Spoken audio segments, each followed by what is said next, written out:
Several years ago, I was having dinner with three players from the CFL, two of which whose names you would absolutely recognize, and the third one, maybe not.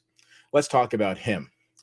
I said to him as we were sitting at dinner, I said, "How are you enjoying all of this?" And I'll never forget what he said to me. He said, "I'm playing professional football in Canada. I'm blessed."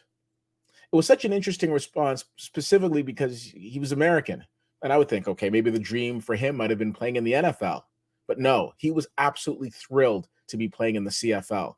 He was a rookie, it was his first year, and he was just so excited about all of the opportunities that were being put before him. Then it kind of got me thinking.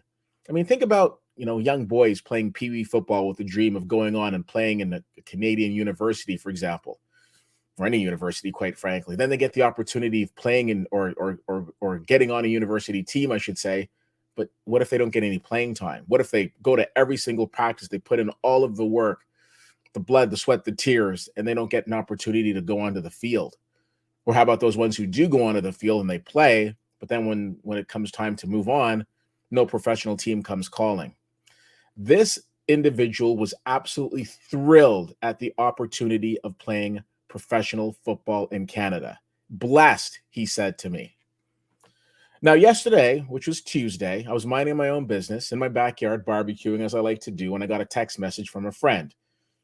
I looked at it, and it basically was a screenshot of the Saskatchewan Roughriders logo with the word "finally." I think I knew what the person meant, but when I clicked on the link, nothing was happening.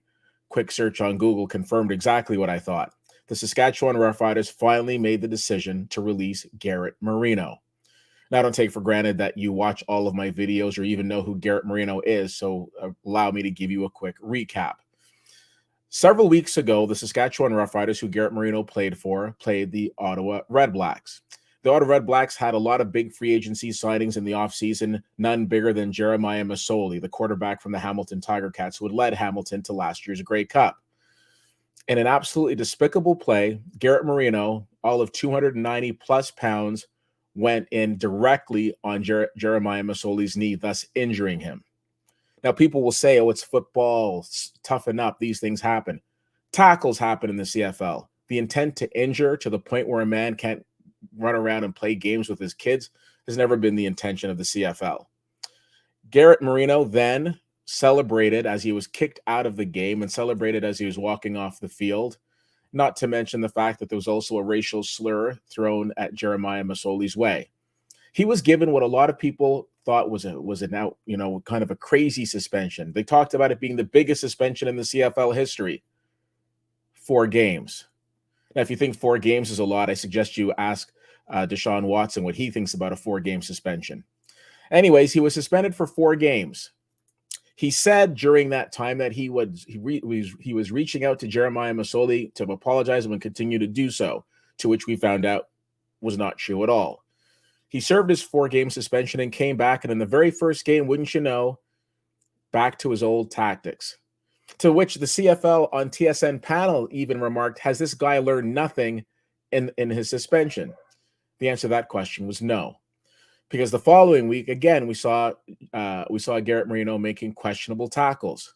So Saskatchewan finally made the decision to let him go. Now, I'm not a fan of Garrett Marino, and I'm not going to pretend to be. I don't celebrate when somebody loses their job, and that's not what this video is about. This video was necessary because we've been talking about it for the last few months, and let's see this story through to the end. Now, as much as I'm not a fan of Garrett Marino, I honestly and sincerely hope that he looks at this and hopefully learns from this.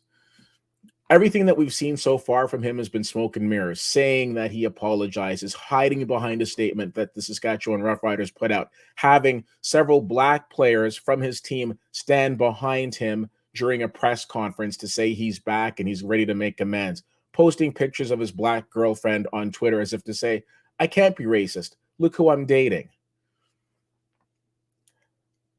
My sympathy is going to be reserved more so for Jeremiah Masoli, who still is not playing and might not play again this season. Somebody who, when he steps onto the field again, will probably do so with a little bit of timidness as he thinks to himself, okay, is my leg going to hold up? Am I going to be okay?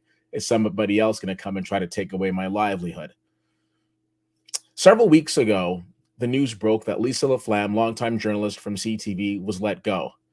When that happened, there was an outcry. There was a confusion that filled our hearts. How could this happen? Why did this happen?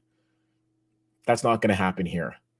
No one's going to be throwing their arms up in the air and saying, how in the world could they release Garrett Marino? But he was such a great asset to Saskatchewan. No one's saying that because he wasn't. There was this cloud hanging over the wonderful organization that was the Saskatchewan Roughriders this season, and that cloud was Garrett Marino. Now, a lot of people have questioned the integrity of Saskatchewan. Why did they keep him around so long and all of those things? I'm not here to answer those questions. I'm here to tell you that Garrett Marino is gone.